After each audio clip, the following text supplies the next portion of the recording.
My stepbrother slept with my girlfriend while I was taking care of my dying mother. They both said it just happened and they feel terrible. So I cut them both off completely. They dated for a year. Then she cheated on him with his cousin. He called me crying, asking for help and a place to crash. I said sounds like it just happened and hung up. Mutual friends tell me they're both miserable. Good.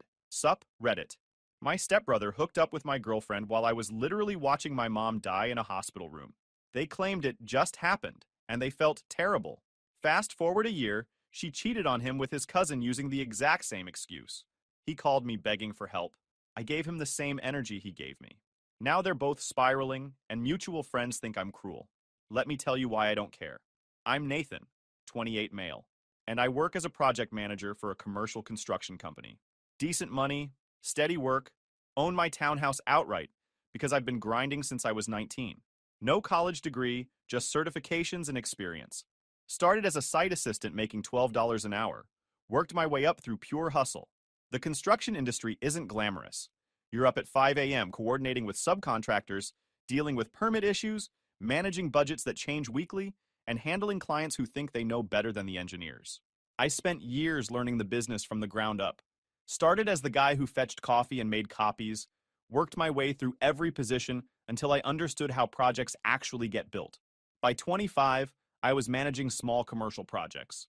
Strip malls, office renovations, that kind of thing. By 27, I was handling multi-million-dollar developments. The pay reflected the responsibility. I cleared 6 figures last year, which felt surreal considering I grew up in a 2-bedroom apartment where we counted pennies. My mom Linda raised me solo after my dad bailed when I was 6. She worked 2 jobs, morning shift at a dental office, evenings at a call center. We didn't have much, but what we had was solid. She taught me that loyalty isn't just a word, it's action. That your word means everything. That family sticks together no matter what. I remember being 8 years old, watching her come home at 11 p.m. from her second shift, exhausted but still making time to help me with homework. She never complained, never made me feel like a burden, never acted like our situation was anything but normal. When other kids had both parents at school events, she made sure to be there twice as loud, twice as supportive. She sacrificed everything for me. Turned down dates because she didn't want to bring random men around her kid. Worked holidays so I could have presents under our tiny tree. Went without new clothes for years so I could have the school supplies I needed. Everything she did for me. When I was 15, Mom married Greg. Nice enough guy, worked in logistics, had a son from his first marriage named Jared, who was 13 at the time. Jared was this hyper kid who wanted to be everyone's best friend. Always talking, always trying to impress people, never really thinking before he acted. Greg was the opposite of my deadbeat dad. Showed up when he said he would, kept his promises, treated my mom like she deserved to be treated. He wasn't trying to be my dad. I already had enough abandonment issues with the original model. But he was a solid presence, reliable, steady. The wedding was small, just close family and a few friends. Mom wore this cream-colored dress she'd saved up for months to buy. She looked happy. Actually happy, not the tired but smiling version I'd seen for years. That's when I knew Greg was different. Jared and I shared a room for 3 years until I moved out at 18. It was cramped. 2 twin beds, 1 small closet, his stuff everywhere because he was a slob. But we made it work. Played video games together, went to the same high school, normal stepbrother stuff. We weren't super close, but we weren't enemies either. Just 2 guys who happened to share a family. He was the kind of kid who made friends easily. Always had people around, always got invited to parties, always seemed to float through life without effort. Meanwhile, I was working part-time at a hardware store and studying for my GED because I dropped out junior year to work more hours. Different paths, different priorities. I didn't judge him for being social, and he didn't judge me for being serious. It worked. When I moved out at 18, we stayed in touch. Not daily calls or anything, but we'd see each other at family dinners. Text occasionally about games or sports. Normal stepbrother relationship. I thought we were solid. Thought that even though we weren't blood, we had each other's backs. Turns out I was wrong about that. Fast forward to last year. I'd been dating Riley for 2 years at that point. Met her through work. She was the office manager at one of our contractor partners. Smart, organized, had her life together. We clicked immediately. Our first date was supposed to be coffee. Turned into dinner, then drinks, then walking around downtown until 2 a.m. just talking. She had this way of making even boring stories sound interesting. of making me feel like what I said actually mattered. After years of being invisible to most women, Riley saw me. She was the kind of person who made plans and stuck to them, had a 5-year career roadmap, knew exactly what she wanted, never played games. I respected that.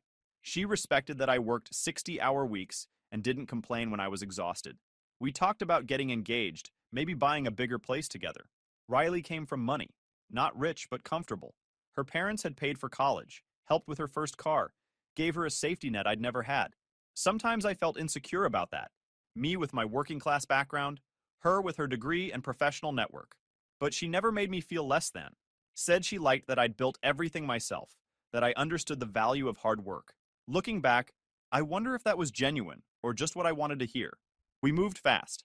Within 6 months, we were staying at each other's places most nights. Within a year, we were splitting rent on my townhouse. It felt right, like we were building towards something real. Marriage, kids eventually, the whole package. Her parents liked me well enough. Never loved that their daughter was dating a guy without a degree, but they appreciated that I owned property and had a career trajectory. Her mom would make little comments about when you go back to school, like it was inevitable, but I let it slide. Riley and I had our issues like any couple.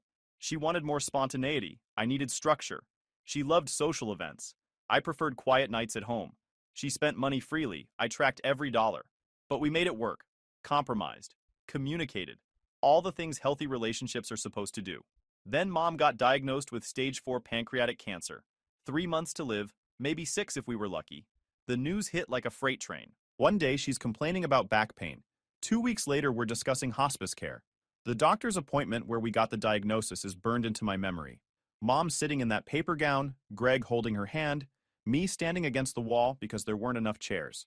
The oncologist going through statistics and treatment options that wouldn't really help, just delay the inevitable. How long? Mom asked. Direct, practical, already accepting reality. 3 to 6 months. I'm sorry. She nodded like he'd told her the weather forecast. Thanked him. Asked about pain management. Didn't cry until we got to the parking lot. I took family leave from work. Spent every day at the hospital or her place, helping with appointments, managing medications, just being there. It was brutal watching the strongest person I knew waste away, but I wasn't going to abandon her when she needed me most. The first week was the hardest. Watching her struggle to eat, lose weight rapidly, need help with basic tasks she'd done independently her whole life, this woman who'd raised me alone, who'd never asked for help with anything, suddenly couldn't shower without assistance. Riley was supportive at first, brought me food at the hospital, texted encouraging messages, understood when I canceled our plans. She'd show up with coffee and sit with mom when I needed to step out, called to check in when I'd been there for hours. Did all the girlfriend things you're supposed to do. But after a few weeks, I could tell she was getting tired of it. Started making comments about how I was always at the hospital and how we never spent time together anymore. The texts got shorter. The calls got less frequent. When I did see her, she seemed distant, distracted. I tried explaining that my mom was dying, that I needed to be there for her final months. Riley would nod and say she understood, but her attitude said otherwise. She'd sigh when I said I couldn't make dinner plans, roll her eyes when I mentioned another doctor's appointment, make comments about how Greg was there too. So why did I have to be there every single day? Your mom has a husband now, she said one night when I canceled our anniversary dinner. You don't have to do everything yourself. That comment stuck with me. Like my presence at my own mother's deathbed was somehow optional. Like I should be prioritizing date nights over saying goodbye to the woman who'd sacrificed everything for me. But I gave Riley the benefit of the doubt. Caregiving is hard on everyone, not just the primary caregiver. She was losing time with her boyfriend, losing the life we'd been building. I got it. I just thought she'd stick it out anyway because that's what you do when you love someone.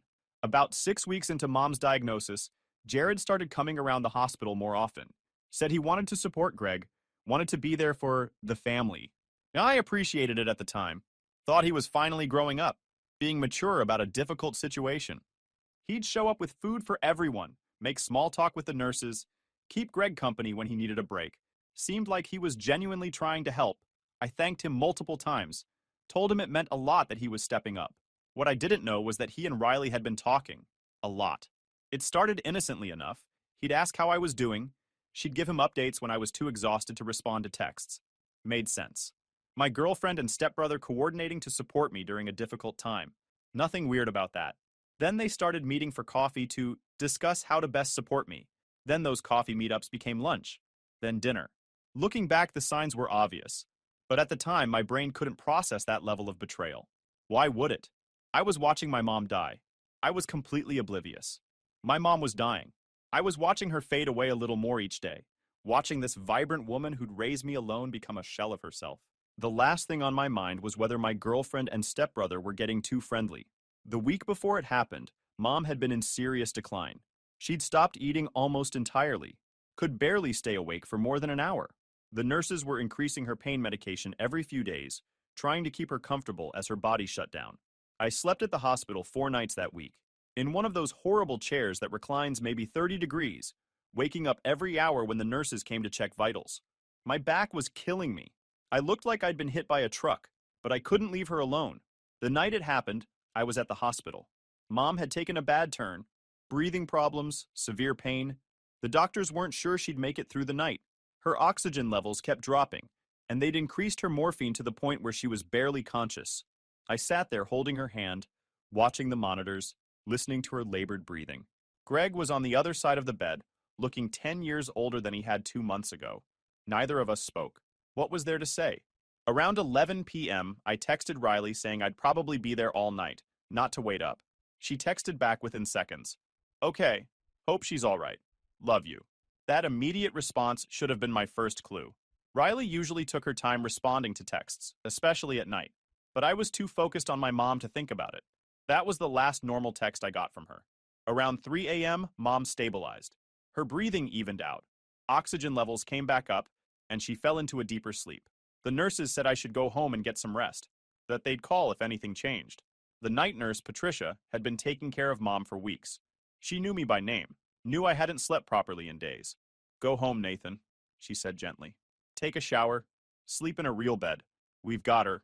I promise I'll call if anything changes. I was exhausted, running on maybe 4 hours of sleep total from the past 3 days. My eyes burned, my back ached from sleeping in chairs, and I smelled like hospital and stress sweat. The thought of my own bed, my own shower, clean clothes, it sounded like heaven. I kissed Mom's forehead and headed out. The drive home is a blur. I remember being so tired I had to blast the radio and roll down the windows to stay awake. It was 3:45 a.m. on a random Tuesday. The streets were empty, and I just wanted to crash for a few hours before going back. Walked into my townhouse at 4:15 a.m.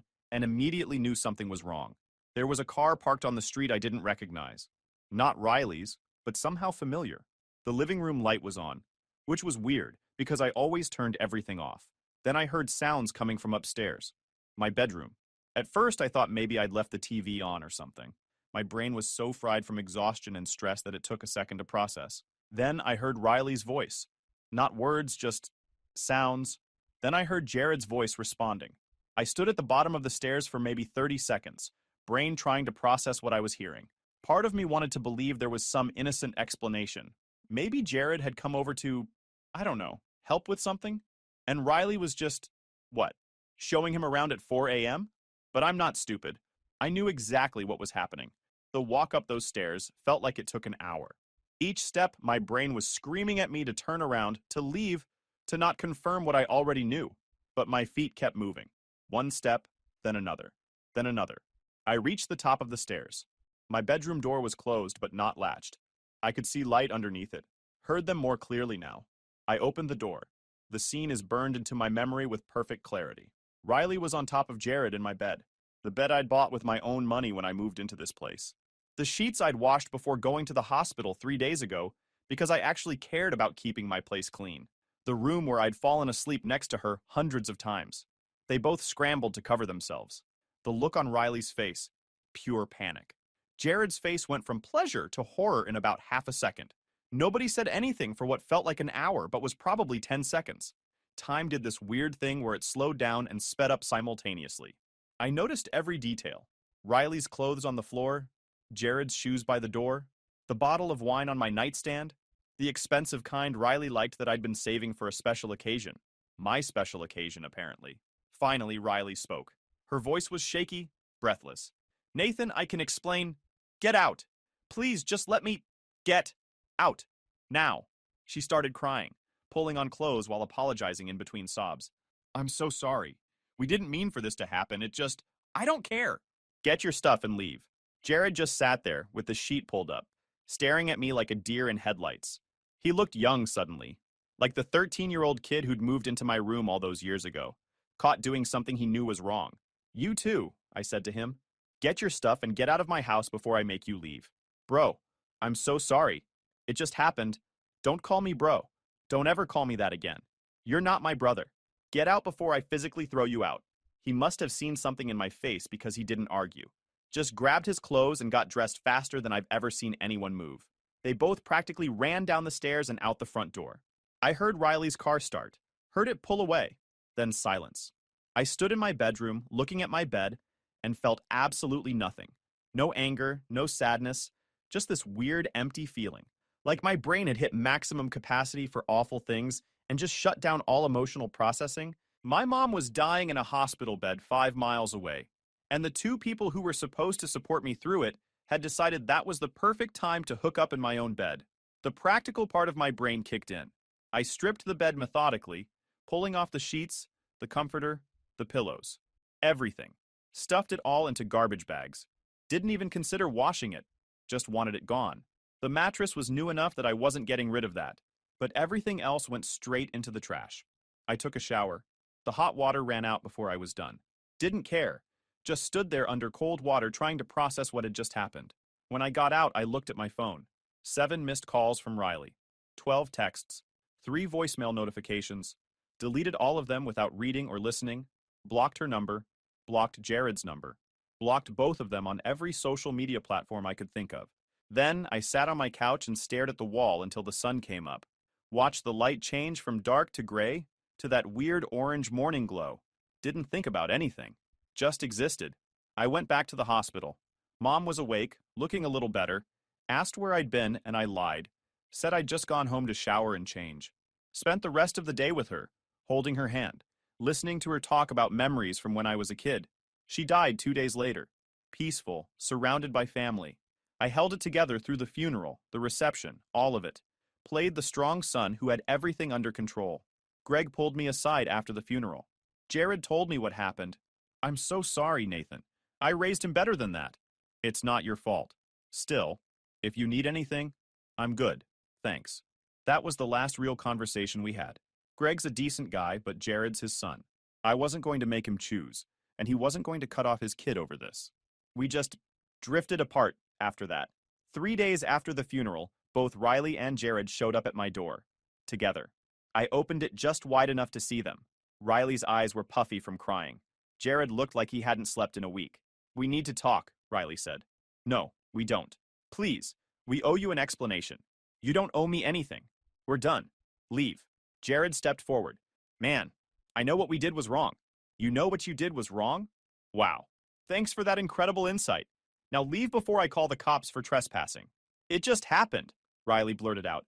We didn't plan it. We weren't trying to hurt you. It just happened. We feel terrible. I actually laughed at that. Just happened. Like they'd accidentally tripped and fallen into each other multiple times. You feel terrible. Got it. Now you can feel terrible somewhere else. I closed the door and locked it. They knocked for another 5 minutes before finally leaving. That should have been the end of it. They'd move on. I'd move on. Life continues. But the universe had other plans. About 2 weeks after my mom's funeral, I started hearing things through mutual friends. Riley and Jared had started dating. Officially. Public relationship status on social media, couple photos, the whole thing. At first, I was pissed. Not because I wanted Riley back. That ship had sailed and sunk. But because of how quickly they'd moved on. My mom had been dead for 2 weeks, and they were posting cute couple selfies. But then I realized something. They actually thought they were in love. That this wasn't just a hookup, but some kind of destiny romance. That hurting me was worth it because they'd found their soulmate. That's when I decided to completely cut them off. Not just blocking their numbers, but a total social media purge. Unfriended, blocked, removed from everything. Told our mutual friends I didn't want to hear about them. Didn't want updates. Didn't want to know what they were doing. Some friends understood. Some thought I was being petty. The ones who thought I was petty aren't my friends anymore. I threw myself into work. Picked up extra projects. Volunteered for the jobs nobody else wanted. Within 6 months, I got promoted to senior project manager with a substantial raise. Used the extra money to renovate my townhouse. New furniture, painted everything, Basically erased any trace of Riley from my space. Started going to the gym regularly. Not because I was trying to get revenge or whatever, but because I needed somewhere to put all the energy I used to spend on relationships. Got into running, started doing 10Ks, then half marathons. The physical exhaustion helped with the mental exhaustion. I also started reconnecting with old friends I'd neglected during my relationship with Riley. Guys from my construction days, people from my certification courses, neighbors I'd never bothered to really talk to. Built an actual social circle instead of just existing in Riley's world. My life got better. Not perfect, but better. I was functioning, moving forward, not dwelling on the past. Meanwhile, according to the friend grapevine I couldn't completely avoid, Riley and Jared's relationship was intense. Lots of drama, constant posts about their journey together, that kind of thing. They moved in together after 3 months, which seemed fast but whatever. Not my circus, not my monkeys.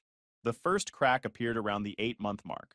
One of our mutual friends, Dave, mentioned that they'd had a huge fight at a party. Something about Jared talking to another girl and Riley losing it. They'd apparently worked through it, but the vibe was off. I didn't ask for details, just said okay and changed the subject. A few weeks later, another friend mentioned seeing them argue at a restaurant. Then someone else said Riley had posted something cryptic about trust issues before deleting it. I genuinely didn't care. They'd made their choice. Now they were living with it. If their relationship was falling apart, that was on them. Then, almost exactly 1 year after that night, I found them in my bed. My phone rang. Unknown number. I usually don't answer those, but I was expecting a call from a contractor and thought it might be him. Hello? Heavy breathing. Then, Nathan? It's Jared. I should have hung up immediately, but curiosity got the better of me. What do you want?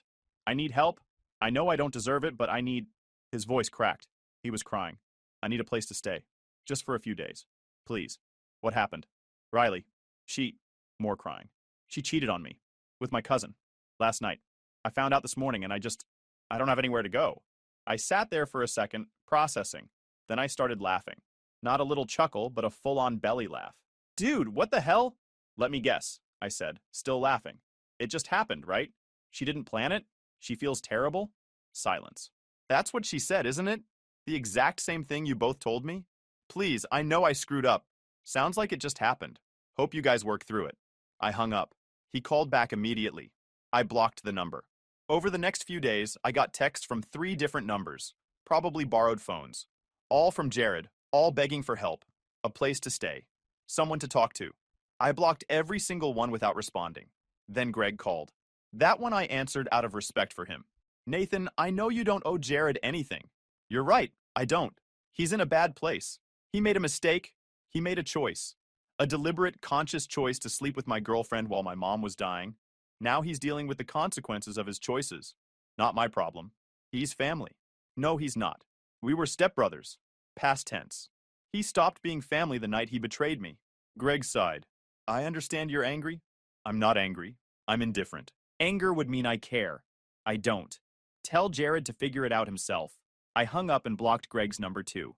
Felt bad about that one, but I couldn't have him calling to advocate for Jared every time his son screwed up. The mutual friend updates started coming faster after that. Apparently, Jared was crashing on various couches, couldn't afford his own place since he and Riley had been splitting rent. Riley was posting cryptic messages about betrayal and learning who really loves you. The irony was so thick you could cut it with a knife. Dave came by my place about a week after Jared's call. We were working on a project together and he needed to drop off some documents. So I heard about Jared and Riley, he said, clearly fishing for my reaction. Okay? You really not going to help him out? Even after everything? Especially after everything. Come on, man. He's struggling. I saw him last night and he looks rough. Lost weight, not sleeping, the whole thing. And Dave looked at me like I'd grown a second head. And you don't feel even a little bad? I mean, yeah, he messed up. But karma already got him. Riley cheating was basically cosmic justice. Cosmic justice would be me caring about his problems after he deliberately hurt me when I was at my lowest point. But I don't. So I guess the universe needs to try harder. That's cold. That's reality. You mess with people's lives, sometimes those people stop caring when your life falls apart. Dave left shortly after that. I could tell he thought I was being unnecessarily harsh. But here's the thing. I'd spent a year rebuilding my life. A year processing my mom's death without the support I should have had. A year learning to trust people again. I wasn't going to throw that away because Jared finally experienced a fraction of what he'd put me through. About 2 weeks after the initial call, I ran into Riley at the grocery store. Literally almost collided with her turning down the cereal aisle. She looked terrible. Dark circles under her eyes, hair pulled back in a messy bun, wearing sweatpants and an oversized hoodie. Nothing like the put-together office manager I used to know. Nathan, she said, stopping her cart. Hey, Riley. I moved to step around her. Wait, can we talk, just for a minute? No. Please, I need to explain. You explained a year ago. It just happened. You felt terrible, remember? Her eyes filled with tears. I know I hurt you. I know what we did was unforgivable. But I'm going through something really difficult right now, and I could use a friend. Then call a friend. I'm not your friend. I'm not anything to you. I made a mistake. You made multiple mistakes. Repeatedly. Over an extended period of time. Those are called choices, not mistakes. I'm sorry. I'm sure you are. Sorry it didn't work out with Jared. Sorry you're dealing with consequences. Sorry you can't use me as your emotional support anymore. But none of that changes anything. I walked away. She called after me, but I didn't stop. Got my groceries, went home, and went about my day. That night, I got a long text from an unknown number. Definitely Riley based on the writing style and the oversharing. She went into detail about how Jared had been distant the last few months. How his cousin had been so understanding about their relationship struggles. How she'd gone to the cousin for advice, and one thing led to another. It just happened. She talked about how she'd realized what she had with me was real, and what she had with Jared was just confusion and guilt manifesting as feelings. She said she'd grown as a person, learned from her mistakes, and wanted a chance to make things right. I deleted the text without finishing it and blocked that number too. The messages kept coming though. Different numbers, social media accounts I hadn't blocked, even an email to my work address. All from Riley, all variations of the same theme. She was sorry, she'd changed. Couldn't we at least talk? I set up email filters and kept blocking numbers. Never responded to a single one. Jared tried a different approach. Instead of begging, he got angry. Sent messages about how I was holding a grudge and being vindictive and how family forgives family. How he'd been there for me during my mom's illness, the audacity, and I should return the favor. I actually responded to one of those. You're right, family forgives family, which is why it's good we're not family. Blocked that number too. The mutual friends started taking sides. About half thought I was justified. The other half thought I was being cruel. The ones who thought I was cruel kept bringing up how much Jared and Riley were struggling, like that was supposed to make me care. Jared's living in his car, one friend told me at a barbecue. That's rough, I said, completely deadpan. You really don't care? Why would I? He didn't care about me when I was watching my mom die and he was sleeping with my girlfriend. That was different. How? They couldn't answer that. Riley apparently moved back in with her parents after she couldn't afford rent alone. Lost her job because she'd been too distracted by personal drama to function professionally. According to the grapevine, she was working retail now and hating every minute of it. Part of me wondered if I should feel bad. If maybe I was being too harsh, holding on to anger for too long. But here's the thing. I wasn't angry. I genuinely didn't care. Their lives falling apart didn't make me happy or sad. It just was. They'd made choices that hurt me when I was vulnerable. Now they were facing consequences for their choices and expecting me to help them avoid those consequences. That's not how life works. I'm not their safety net. I'm not their second chance. I'm not their redemption arc. I'm just a guy who learned that some people will betray you at your lowest point, and the best revenge is building a life they can't touch. 3 months after that initial call from Jared, I was at a work event. Industry mixer, lots of networking. The kind of thing I used to dread, but now actually enjoyed. I'd become pretty good at small talk, at making connections, at existing in professional spaces without Riley as my social crutch. I was talking to a potential client when I saw her across the room. Riley, wearing a catering uniform, holding a tray of appetizers. Our eyes met. She looked like she wanted to disappear into the floor. I just nodded slightly and went back to my conversation. She came by about 20 minutes later with her tray. Stuffed mushroom? No thanks. She lingered for a second, clearly wanting to say something. I turned slightly, physically cutting her out of the conversation. She got the hint and moved on. After the event, she was waiting by my car. Had to give her credit for persistence, even if it was misplaced. Please don't call security, she said as I approached. I just want to say one thing. I unlocked my car but didn't get in. You've got 30 seconds. I know I don't deserve forgiveness. I know what I did was terrible. I'm not asking you to forget, or to be friends, or anything like that. I just want you to know that I understand now. What I threw away, what we had, and I'm sorry. Truly sorry. Not because my life fell apart, but because I hurt you when you needed me most. I looked at her, really looked at her. She seemed sincere, broken, exhausted, but sincere. Okay, I said. She blinked. Okay? Yeah. Okay. I heard you. You're sorry. I accept that you're sorry. Her face lit up with hope. Does that mean? It means nothing. You're sorry. Great. That doesn't change anything that happened. Doesn't make us friends. Doesn't mean I'm going to help you or Jared or involve myself in your lives in any way. It just means I acknowledge that you said you're sorry. The hope died in her eyes. So that's it? We just nothing? We were always nothing. You ended that a year ago. I'm just accepting reality. I loved you. No, you didn't. If you loved me, you wouldn't have done what you did. What you felt was comfort, security, the benefits of dating someone stable. That's not the same as love. She started crying.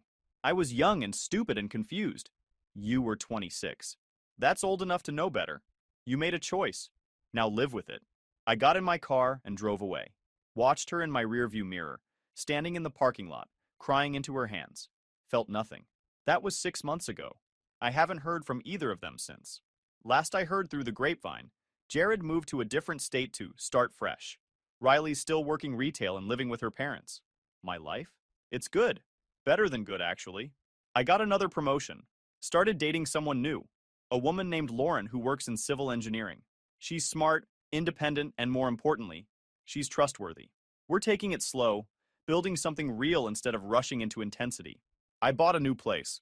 Bigger townhouse in a better neighborhood. Got a dog, a rescue mutt named Cooper, who's the best judge of character I've ever met. He growls at people who aren't trustworthy. Would have been useful a few years ago. My friend circle is solid. People who showed up when my mom died and stuck around after. People who didn't make excuses for betrayal or try to convince me to forgive the unforgivable.